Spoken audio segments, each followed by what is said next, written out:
Da er jeg ute på tur igjen og prøver å ta en revansj på turen jeg ikke fikk tatt i høstferien i fjor. Jeg kom meg et godt stykke ned Slettedalen. Vært konstant sånn vestavind hele veien. Regn av og på. Veien opp til Nupsredet, den var bratt denne gangen også, men kelvis greit opp. Men det var ikke noe blivende vær på toppen. Det blåste og regnet, så da var det bare å fortsette turen. Turen i dag den var ca. 15 km hit, brukte en 4,5 time. Middagen er spist, så nå er det bare for meg å klappe av i soveposen, og så er det straks natta.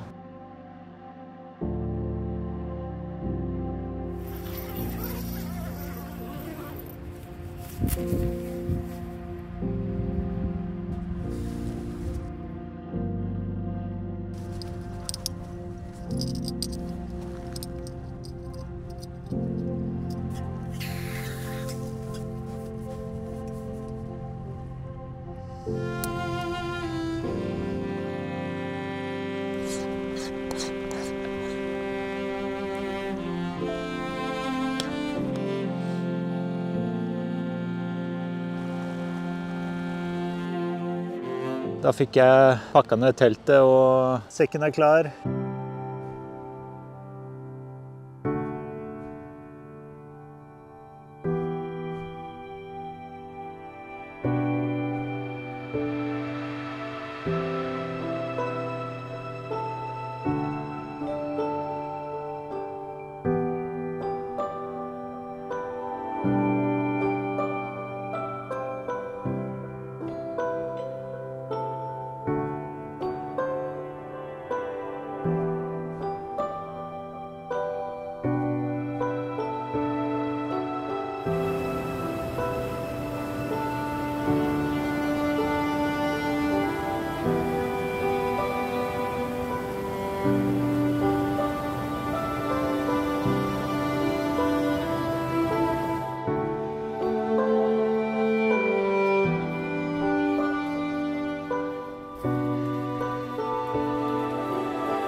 Det tok sin tid, 2 timer og 3 kvarter.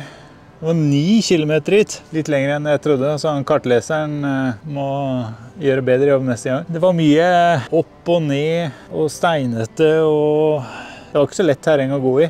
Så det var derfor det tok så lang tid. Nå er vi endelig fremme på middagsbu, så da tenkte jeg det er like greit å ta lunsj her. Det er litt sånn yr i lufta fortsatt, så da er det greit å låne litt tak over huet.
morgen. I går var en slitsom dag. Da det ble 24 kilometer, nesten 8 timer og 1200 høydemeter. Den turen opp Middalen, den var tøff. Føltes ut som det bare gikk oppover.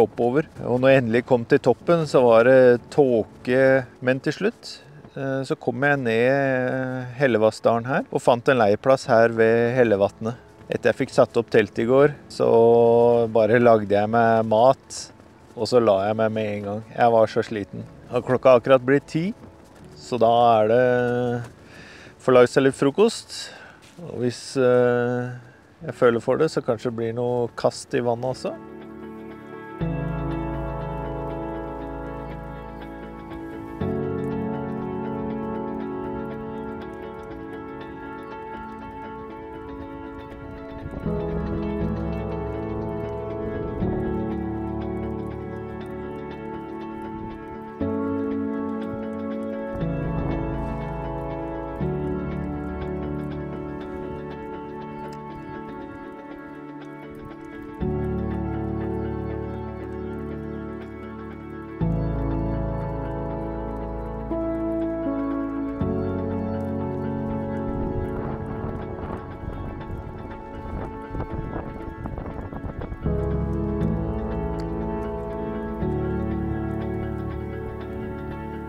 Da fikk jeg prøvd et par kast også. Det var mer enn et par, jeg tror jeg var 20-30 kast, men det var ikke noe bitevillig fisk i det vannet her.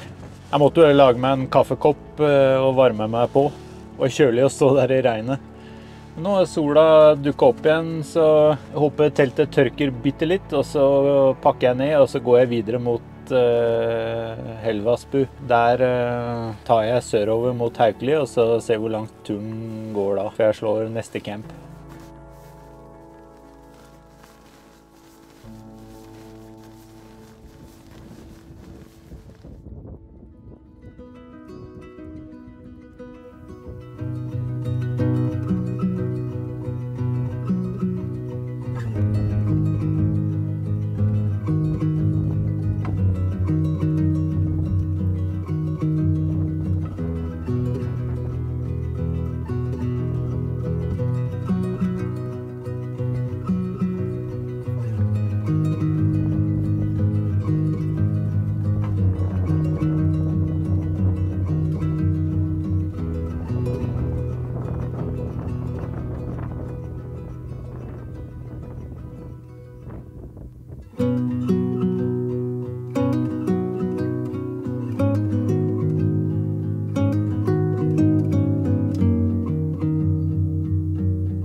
Det har gått i 3 timer og et kvarter cirka. Straks 12 kilometer fra start i dag. Så nå tenkte jeg klokka har blitt akkurat 5.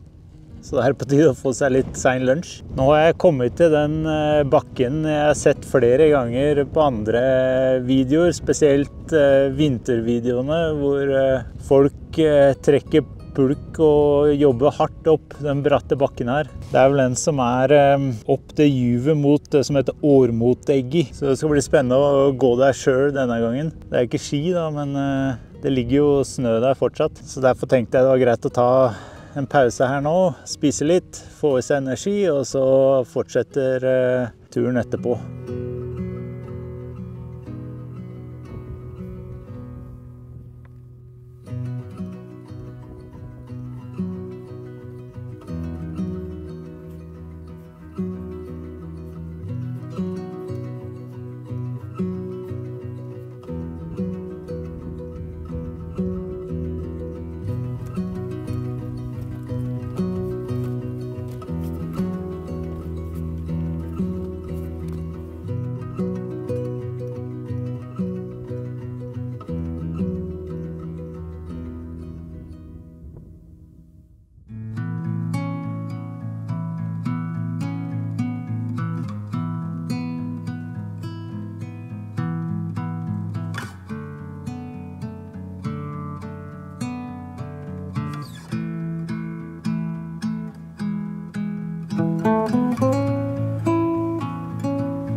Klokka straks 9. Det ble en 6 timer tur i dag, 21 kilometer pluss litt. Nå har jeg slått leir ved det som heter Mannevasskjønnen. På turen hit så kunne man også se Sandfloegga. Det er jo Hardangerviddas høyeste topp, sånn i det fjerne i hvert fall. Den turen opp mot Årmotegget, den var tung, den altså, så trekke den med pulk, det er ikke så lett. Men det har vært, i dag har det vært, jeg likt veldig godt den turen fra Helvasbu og hit, altså. Den var og mye fin natur. Nå holder jeg på å varme varmtvann til kveldsmat, og så er det stor sjanse for at det blir tidlig kveld i dag også.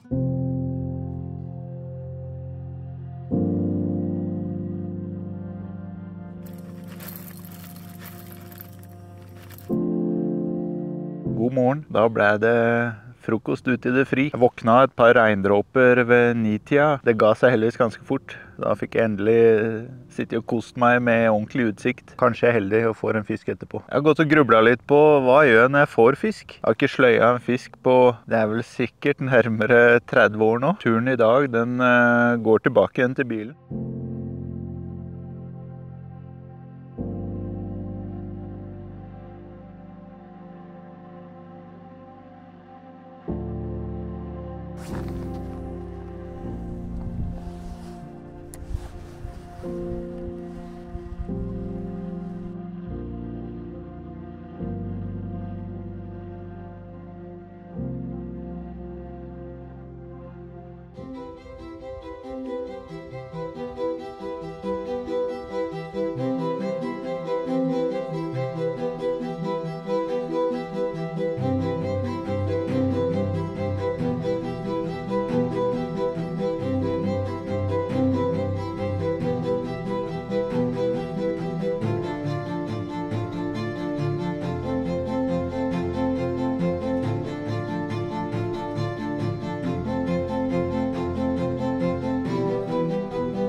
Da var turen straks ved veis ende. Det har vært en fin tur. Det ble ikke noe fisk dessverre. Jeg prøvde, men nei, ikke denne gangen. Nå er det bare noen nedoverbakker til bilen, så er turen straks ferdig. Da ønsker jeg bare å si takk for titten, og vi ses på neste eventyr.